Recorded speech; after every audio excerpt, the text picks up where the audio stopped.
Hey, just finally finished this walkway. I don't know why I waited a fucking year to do it, but there we go.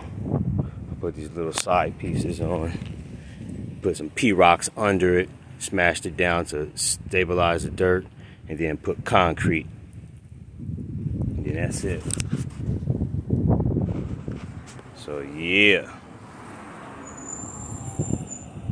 That's looking nice. Boom. Boom.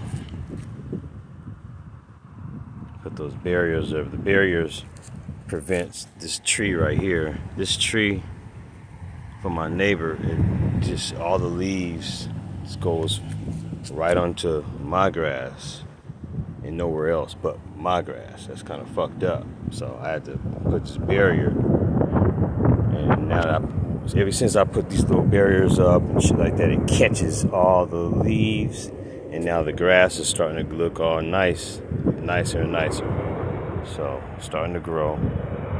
Boom, boom, boom, bam. So yep.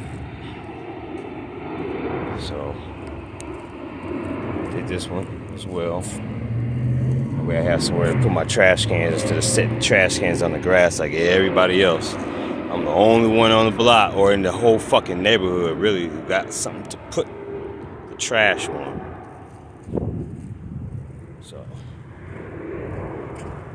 there we go. All right, peace.